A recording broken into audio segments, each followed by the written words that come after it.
If Jane Austen toured the English countryside this year, she might have the sense and sensibility that it was still the 18th century.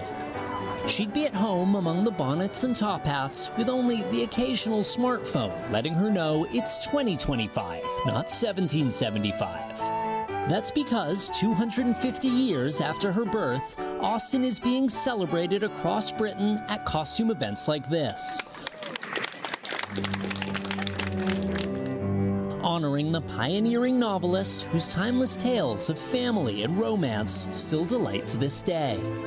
I think it's the stories that even 250 years on that are still relatable and can translate to a modern audience as well. Austen's 6 novels have been bestsellers for more than 2 centuries and inspired an endless stream of movie adaptations. From faithful period pieces like Pride and Prejudice, please do me the honor of accepting my hat, to the 1990s classic Clueless. Clueless is based on Austen's novel Emma, which was itself adapted in 2020. You must be the best judge of your own happiness.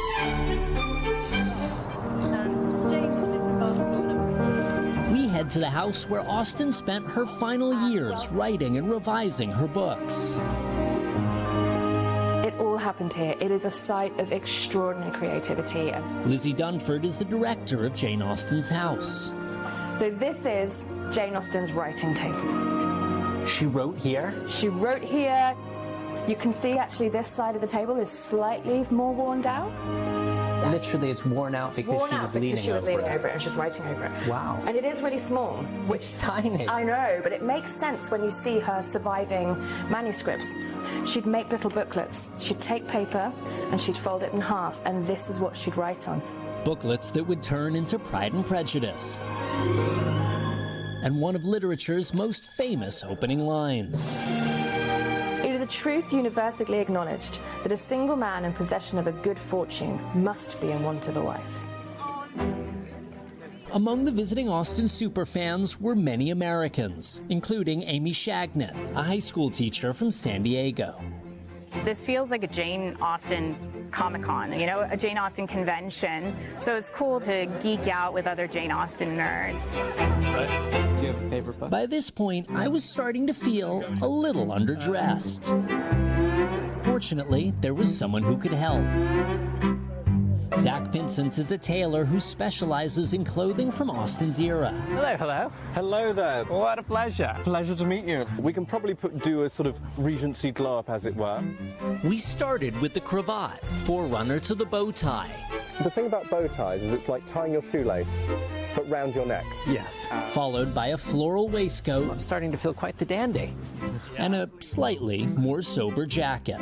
A gentleman must always have his head covered. Must always. And then, canes in hands, we were ready to stroll the grounds. I have to say, life is a little more fun in a top hat. Isn't it, though?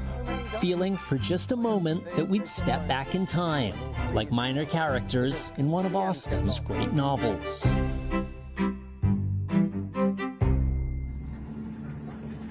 And guys, because you can never have enough screen versions of Austen's books, there is currently a TV version of Pride and Prejudice that is in production here in the UK.